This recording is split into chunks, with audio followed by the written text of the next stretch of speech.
साल भर तक घर में कोई भी फंक्शन हो, कोई भी कार्यक्रम हो, हम सोने के गहने नहीं खरीदेंगे, सोना नहीं खरीदेंगे। आज भारत तेजी से विकसित होने के लक्ष्य की तरफ आगे बढ़ रहा है, लेकिन इस समय भारत कई विराट चुनौतियों का मुकाबला भी कर रहा है।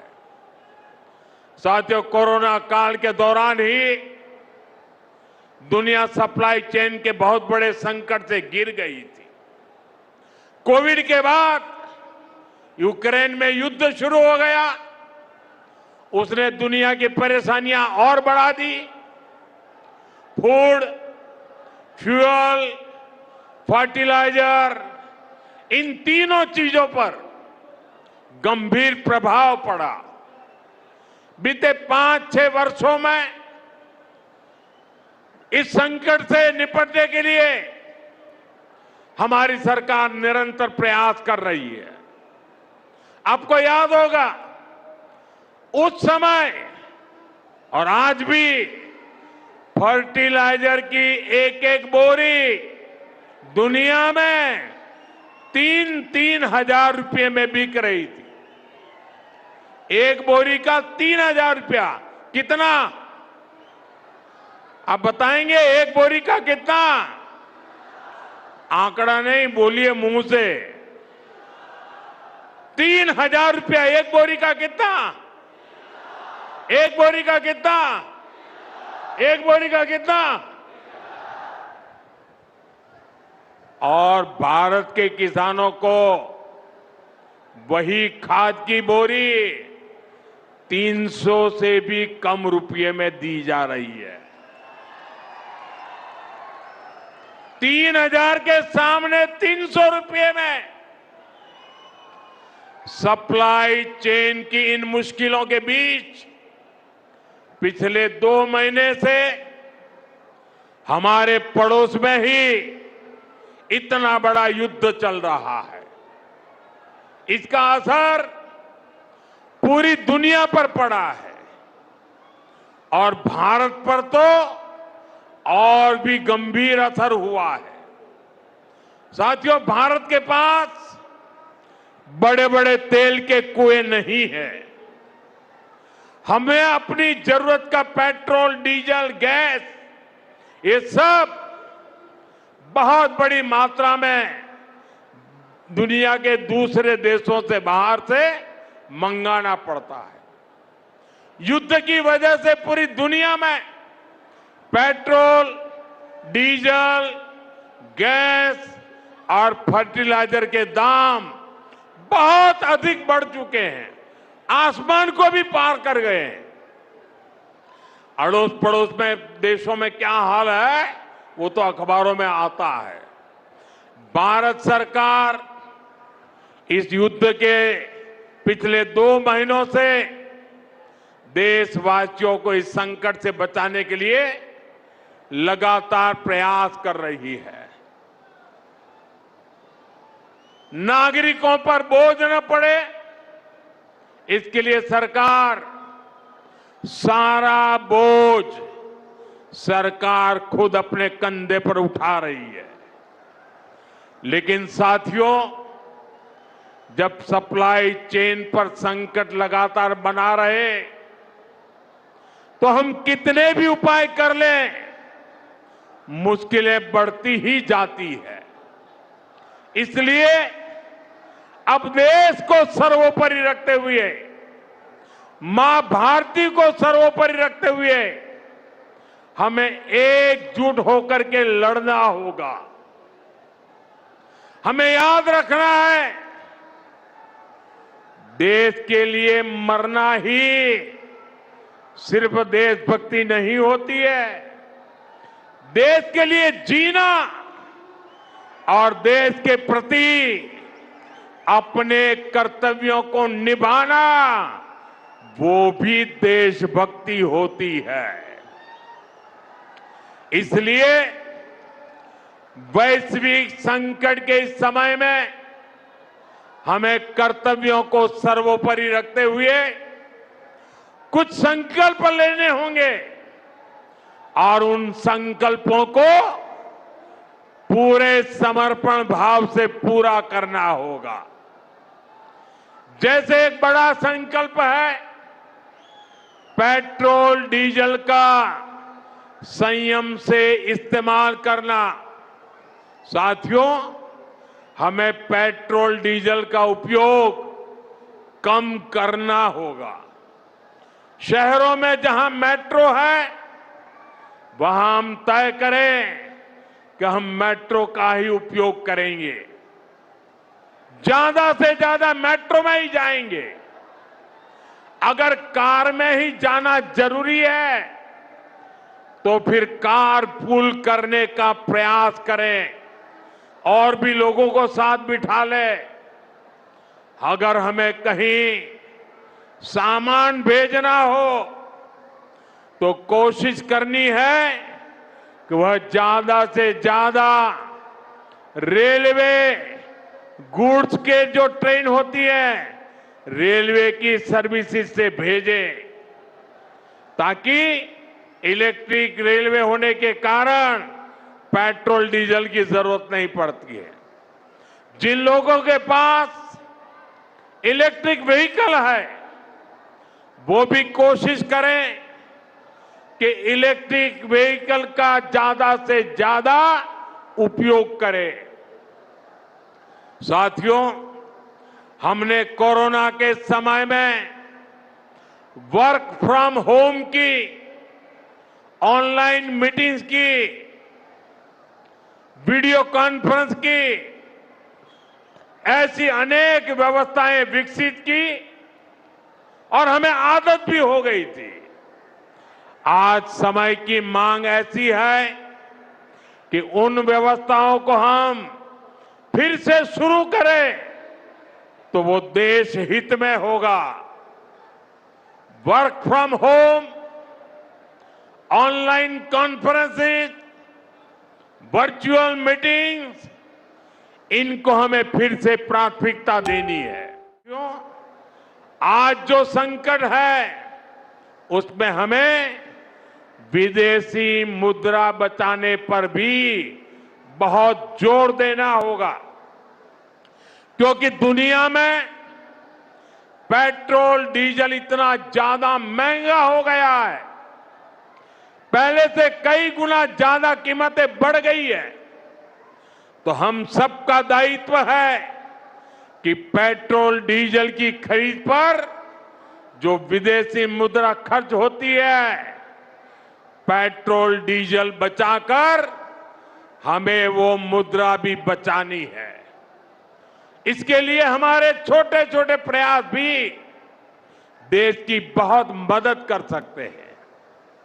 जैसे आजकल जो विदेशों में शादियों का, विदेशों में घूमने का, विदेशों में वैकेशन पर जाने का मिडिल क्लास में कल्चर बढ़ता जा रहा है। हमें तय करना होगा कि जब ये संकट का काल है और हमारी देशभक्ति हमें ललकार रही है, तो कम से कम एक साल के लिए हमें विदेशों में जाने की बातों को टालना चाहिए। भारत में बहुत सारी जगह है, वहां हम जा सकते हैं, बहुत कुछ भारत में किया जा सकता है। साथियों, हमें विदेशी मुद्रा बचाने के जो भी रास्ते हम लोग अपना सकते हैं, हमें बचाना होगा। साथियों, गोल्ड यानी सोने की खरीद एक और पहलू है जिसमें विदेशी मुद्रा बहुत अधिक खर्च होती है।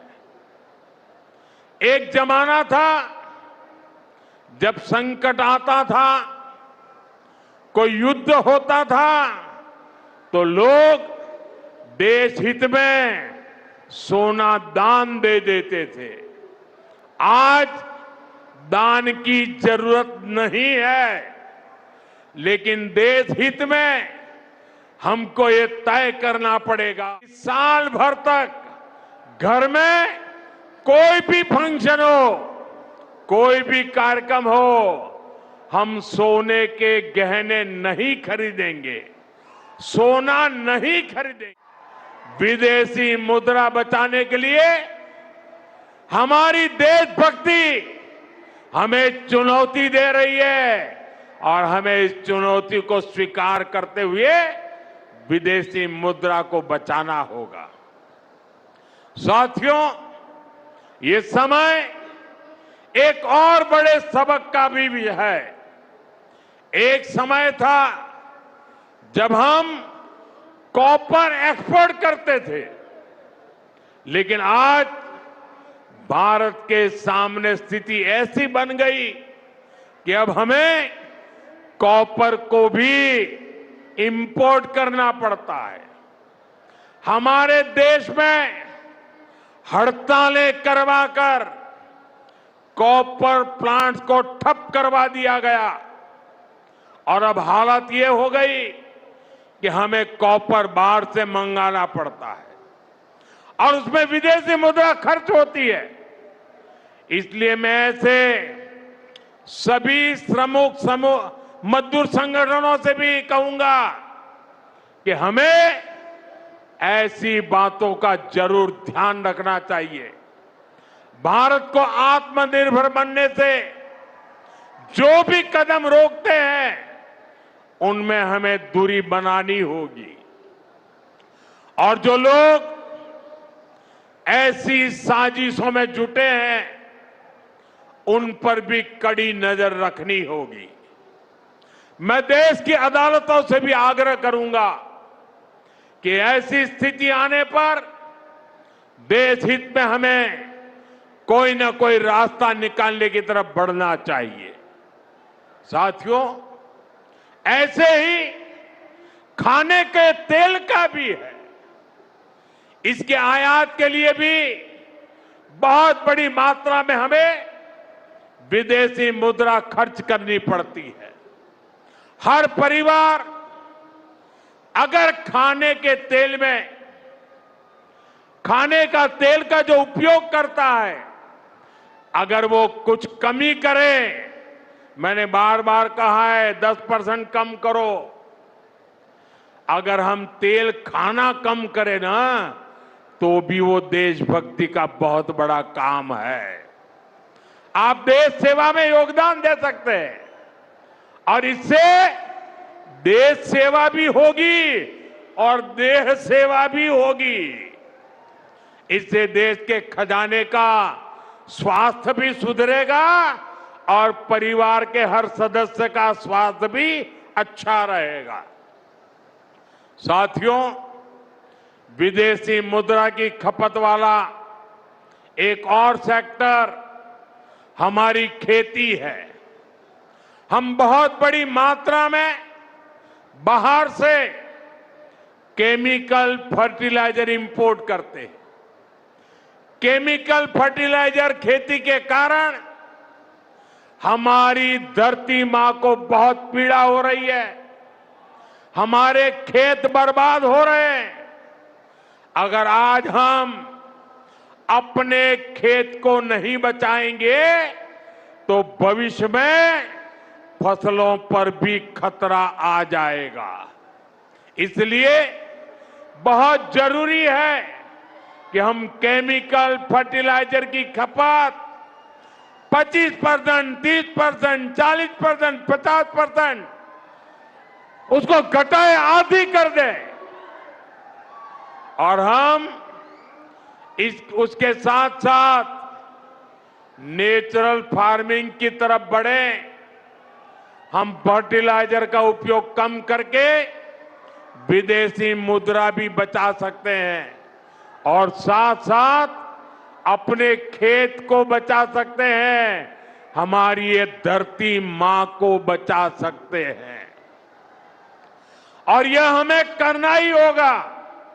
आज वैश्विक संकटों से जो चुनौतियां आई है, हमें उन चुनौतियों को परास्त करना होगा।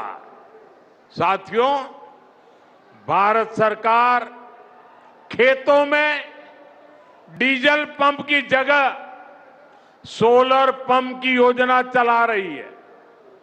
हम खेतों में डीजल पंप की जगह सोलर पंप का उपयोग करने का जोर देना होगा।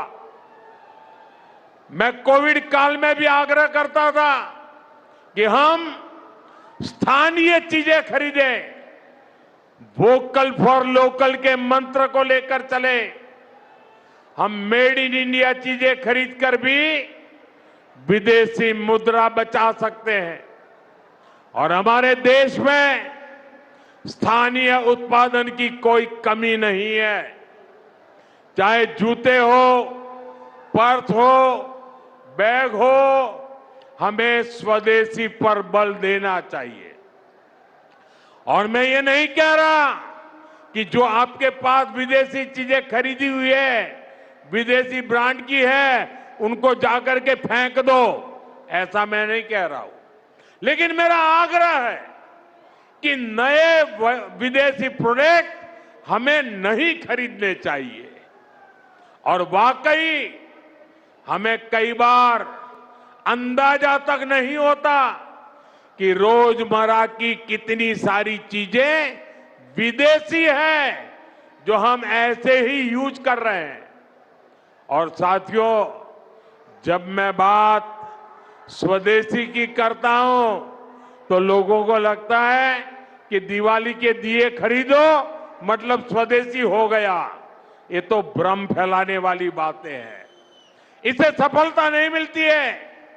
हमें घर के उपयोग में आने वाले सामान की लिस्ट बनानी है, देखना चाहिए कितनी विदेशी चीजें घुस गई है, पता ही नहीं है।